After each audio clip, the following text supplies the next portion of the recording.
নমস্কার, অ্যাস্ট্রোরাজু চ্যানেলে আপনাদেরকে স্বাগত। আপনাদের সাথে আমি রাজু। আলোচনা করব সাল 2025 মিথুন রাশির ওপর কি ধরনের প্রভাব আসতে পারে। বার্ষিক রাশিফল আলোচনার ক্ষেত্রে মূলত চারটি মেজর প্ল্যানেট বৃহস্পতি, শনি, রাহু ও কেতুর ওপর বিশেষ গুরুত্ব দেওয়া হয়ে থাকে। কারণ এই গ্রহগুলি গোচরে এক একটি রাশিতে দীর্ঘদিন অবস্থান হবার কারণে এদের ফল অত্যন্ত সুদূর প্রসারী হয়ে থাকে। সাল 2025-এই বৃহস্পতি, শনি, রাহু, কেতু এই চারটি গ্রহেরই রাশি পরিবর্তন হতে চলেছে। আর এই চারটি গ্রহের এই রাশি পরিবর্তন হবার কারণে মিথুন রাশির জাতক জাতিকাদের সাল 2025-এ শরীর স্বাস্থ্য, আর্থিক স্থিতি, কর্মক্ষেত্র, ব্যবসা বাণিজ্য, এডুকেশন, দাম্পত্য জীবন, প্রেম, প্রণয় সহ সমস্ত বিষয়ের ওপর কোন কোন দিক থেকে অনুকূল প্রভাব আসতে দেখা যাচ্ছে, কোন কোন বিষয়ে সতর্কতা অবলম্বন করা উচিত, তার সমস্ত বিষয়কে নিয়ে এক এক করে আলোচনা করব আজকের এই অনুষ্ঠানে। সাথে ভিডিও শেষে কিছু প্রতিকারকে নিয়েও আলোচনা করব। তার আগে বলবো, যারা যারা অনুষ্ঠানটি দেখছেন প্লিজ চ্যানেলটিকে সাবস্ক্রাইব করতে ভুলবেন না, আর যারা যারা সাবস্ক্রাইব করছেন তাদেরকে আমার অসংখ্য ধন্যবাদ। 29শে জানুয়ারি শনিদেব গোচরে রাশির ভাগ্য ভাব থেকে অর্থাৎ কুম্ভ রাশি থেকে দশম ভাবে মীন রাশিতে প্রবেশ করবে। 14ই মে বৃহস্পতি গোচরে দ্বাদশ ভাব অর্থাৎ বৃষভ রাশি থেকে রাশির ফার্স্ট হাউসে অর্থাৎ মিথুন রাশিতেই প্রবেশ করবে। 18ই মে রাহু গোচরে মীন রাশি থেকে কুম্ভ রাশিতে প্রবেশ করবে নবম ভাবে, এবং কেতু গোচরে রাশির তৃতীয় ভাবে সিংহ রাশিতে প্রবেশ করবে। প্রথমে শরীর স্বাস্থ্যকে নিয়ে আলোচনা করব। সাল 2025-এ শরীর স্বাস্থ্যের ক্ষেত্রে একটা মিশ্র প্রভাব আসতে দেখা যাচ্ছে। 21শে জানুয়ারি মঙ্গল গোচরে বক্রী ভাবে পিছিয়ে যাবে রাশির ফার্স্ট হাউসে। 21শে জানুয়ারি মঙ্গল গোচরে ষষ্ঠ ভাবের অধিপতি হিসাবে পিছিয়ে রাশির ফার্স্ট হাউসে এসে অবস্থান করবে, এবং এই সময় মঙ্গলের দৃষ্টি থাকবে রাশির চতুর্থ ভাবের ওপর, যার কারণে এই সময় হাই বিপি সংক্রান্ত সমস্যা, গ্যাস, অ্যাসিডিটি, মানসিক কিছু দুশ্চিন্তা আসতে দেখা যেতে পারে। 27শে ফেব্রুয়ারি থেকে মের আগে পর্যন্ত বুধকে অর্থাৎ রাশির অধিপতি বুধকে গোচরে নিচস্থ ভাবে দশম ভাবে অবস্থান করতে দেখা যাবে, যার মধ্যে বুধকে একসময় বক্রী ভাবেও অবস্থান করতে দেখা যাবে। রাশির অধিপতির গোচরে এই নিচস্থ হয়ে অবস্থান এবং মাঝখানে বক্রী হবার কারণে এই সময় ইনফেকশন, মানসিক কিছু দুশ্চিন্তা, চেস্ট সংক্রান্ত সমস্যা, কোল্ড কফ এই জাতীয় সমস্যা কিছু কিছু ক্ষেত্রে আসতে দেখা যেতে পারে। রাশির মারক গ্রহ অপরদিকে বাধকেশ বৃহস্পতি গোচরে 14ই মে রাশির ফার্স্ট হাউসে প্রবেশ করবে। পেটের সমস্যা, লিভার সংক্রান্ত সমস্যা, গ্যাস, অ্যাসিডিটি এই জাতীয় সমস্যার প্রকোপ সহ হার্ট রিলেটেড সমস্যা কিছু কিছু ক্ষেত্রে এই সময় আসতে দেখা যেতে পারে। 18ই মে থেকে রাহুর প্রভাব থাকবে রাশির ফার্স্ট হাউসের উপর।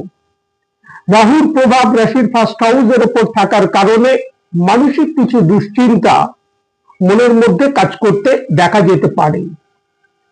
তবে অনুকূল প্রভাব যেটা আসতে দেখা যাচ্ছে, 18ই মে থেকে রাশির তৃতীয় ভাবে অর্থাৎ পরাক্রম ভাবে কেতুকে গোচরে অবস্থান করতে দেখা যাবে, যার কারণে শরীর স্বাস্থ্যের ক্ষেত্রে দ্রুত আরোগ্য লাভের যথেষ্ট সম্ভাবনা দেখা যায়।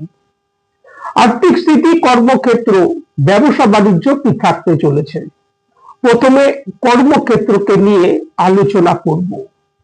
সাল 2025-এ কর্মক্ষেত্রে মান, যশ, প্রতিষ্ঠা এগুলো যেমন বৃদ্ধি পেতে দেখা যাচ্ছে, যারা জব পরিবর্তন করতে চাইছেন তাদের জন্য অনুকূল যোগ তৈরি হতে দেখা যাচ্ছে। প্রমোশনের যোগ তৈরি হতে দেখা যাচ্ছে।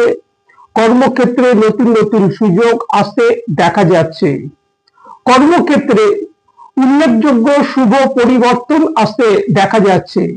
তবে যে বিষয়গুলির ওপর খেয়াল রাখা উচিত, এক, বছরের শুরুতেই দশম ভাব অর্থাৎ কর্মভাবের অধিপতি বৃহস্পতিকে 4 ফেব্রুয়ারির আগে পর্যন্ত বক্রীভাবে অবস্থান করতে দেখা যাচ্ছে।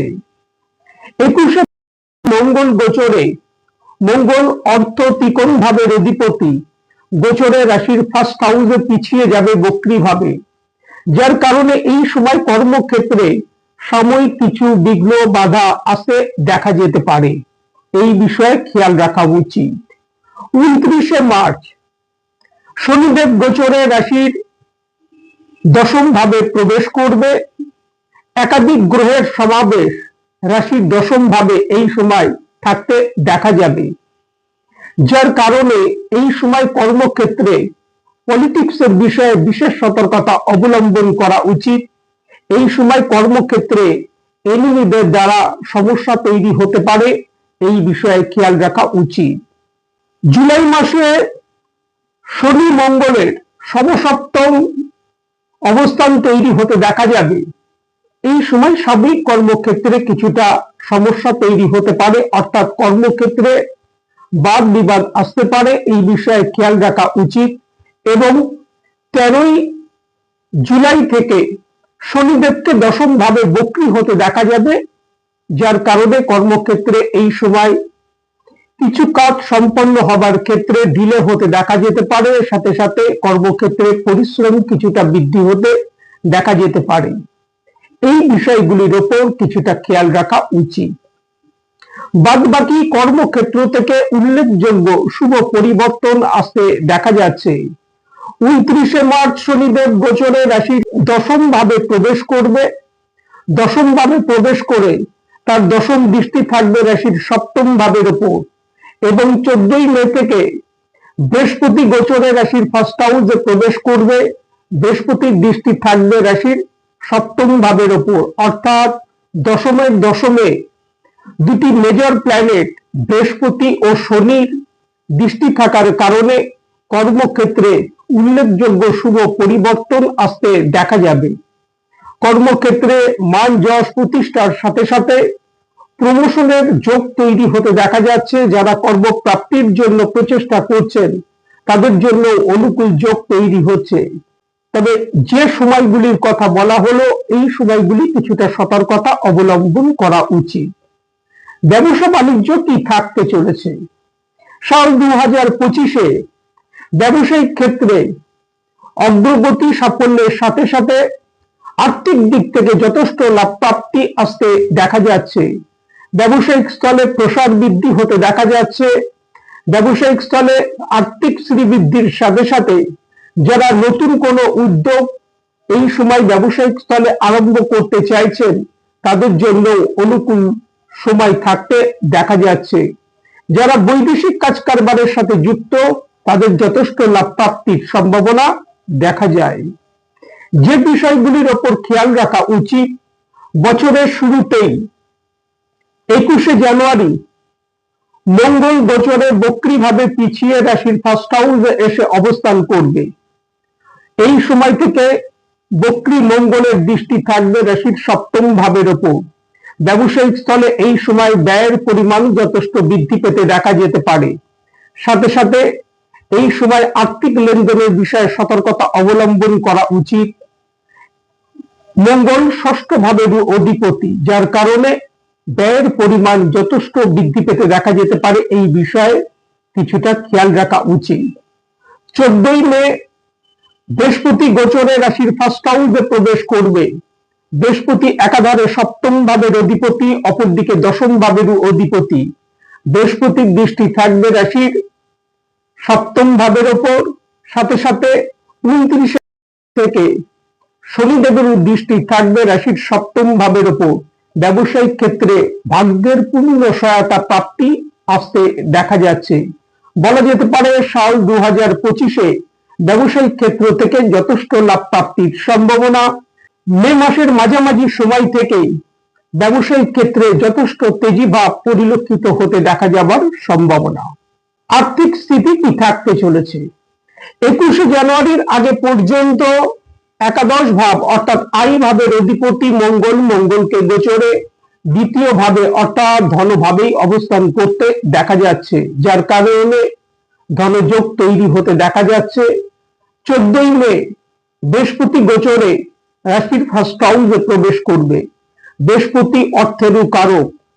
আর্থিক সচ্ছলতা বৃদ্ধির সাথে সাথে অর্থ উপার্জনের ক্ষেত্রে এই সময় নতুন নতুন সুযোগ আসতে দেখা যাবার যথেষ্ট সম্ভাবনা। 29শে মার্চ ভাগ্য ভাবের অধিপতি শনিদেব গোচরে রাশির দশম ভাবে প্রবেশ করবে। নবম ভাব অর্থাৎ যাকে আমরা লক্ষ্মী স্থান বলে থাকি, সেই শনিদেব গোচরে রাশির দশম ভাবে প্রবেশকালে তার দশম দৃষ্টি থাকবে রাশির সপ্তম ভাব থেকে। ব্যবসায়িক ক্ষেত্র থেকে যথেষ্ট লাভ প্রাপ্তির সম্ভাবনা দেখা যায়। আর্থিক ক্ষেত্র যথেষ্ট মজবুত হতে দেখা যাচ্ছে সাল 2025-এ। তবে যে বিষয়ে খেয়াল রাখা উচিত, আপনাদের রাশির দ্বাদশ ভাবের অধিপতি শুক্র গোচরে 2রা মার্চ থেকে 13ই এপ্রিলের আগে পর্যন্ত শুক্রকে বক্রী ভাবে অবস্থান করতে দেখা যাবে। এই সময় ব্যয়ের পরিমাণ যথেষ্ট বৃদ্ধি প্রাপ্তির সম্ভাবনার সাথে সাথে নভেম্বরের প্রথম দিকে রাশির অধিপতি বুধকে বক্রী হতে দেখা যাবে এবং বক্রী অবস্থায় বুধকে পিছিয়ে আসতে দেখা যাবে পঞ্চম ভাবে। এই সময় ব্যয়ের পরিমাণ যথেষ্ট বৃদ্ধি পেতে দেখা যেতে পারে। এডুকেশন কি থাকতে চলেছে? সাল 2025-এ বিদ্যার্থীদের বিদ্যা ক্ষেত্র থেকে উল্লেখযোগ্য শুভ পরিবর্তন আসতে দেখা যাচ্ছে। বিদ্যা ক্ষেত্রে অগ্রগতি সাফল্যের সাথে সাথে এই সময় নতুন সুযোগ আসতে দেখা যেতে পারে। পঞ্চম ভাবের অধিপতি শুক্রকে দীর্ঘ সময় ধরে উচ্চস্থ হয়ে অবস্থান করতে দেখা যাবে এবং 14ই মে বৃহস্পতি গোচরে রাশির ফার্স্ট হাউসে এসে অবস্থান করবে। এই সময় থেকে বৃহস্পতির পঞ্চম দৃষ্টি থাকবে রাশির পঞ্চম ভাব অর্থাৎ বিদ্যাস্থানের উপর, যার কারণে বিদ্যার্থীদের বিদ্যা ক্ষেত্রে অগ্রগতি সাফল্যের সাথে সাথে যারা দূরে কোথাও অ্যাডমিশন নেবার জন্য প্রচেষ্টা করছেন তাদেরও এই সময় তা থেকে লাভ প্রাপ্তির যথেষ্ট সম্ভাবনা দেখা যায়। দাম্পত্য জীবন কি থাকতে চলেছে?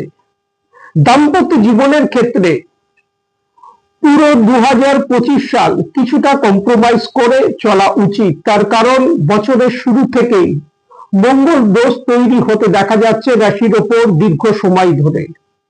21শে জানুয়ারির আগে পর্যন্ত মঙ্গলকে দ্বিতীয় ভাবে অবস্থান করতে দেখা যাচ্ছে। 21শে জানুয়ারি থেকে 2রা এপ্রিলের আগে পর্যন্ত মঙ্গলকে রাশির ফার্স্ট হাউসেই অবস্থান করতে দেখা যাচ্ছে। সাথে সাথে 6ই জুনের আগে পর্যন্ত মঙ্গলকে দ্বিতীয় ভাবে অবস্থান করতে দেখা যাচ্ছে। সপ্তম ভাবের ওপর শনিদেবেরও দৃষ্টি থাকছে এবং 13ই জুলাই শনিদেব বক্রী হবেন। সেই সময় থেকে শনিদেবের বক্রী দৃষ্টি থাকবে রাশির সপ্তম ভাবের ওপর, যার কারণে দাম্পত্য জীবনের ছোট ছোট বিষয়ে মতপার্থক্য, ভুল বোঝাবুঝি, আর্গুমেন্ট এই সময় কিছু কিছু ক্ষেত্রে আসতে দেখা যেতে পারে। দাম্পত্য জীবনে কিছুটা কম্প্রোমাইজ করে চলা উচিত। তবে বিবাহের অনুকূল যোগ তৈরি হতে দেখা যাচ্ছে।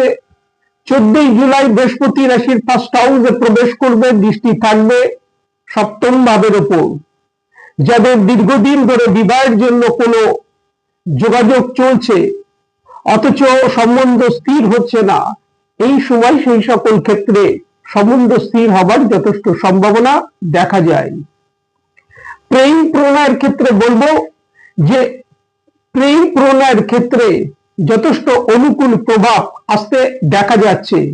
প্রেম প্রণয়ের ক্ষেত্রে স্টেবিলিটির সাথে সাথে যারা প্রেম প্রণয় থেকে বিবাহ বন্ধনে আবদ্ধ হতে চাইছেন তাদের জন্য অনুকূল যোগ তৈরি হতে দেখা যাচ্ছে।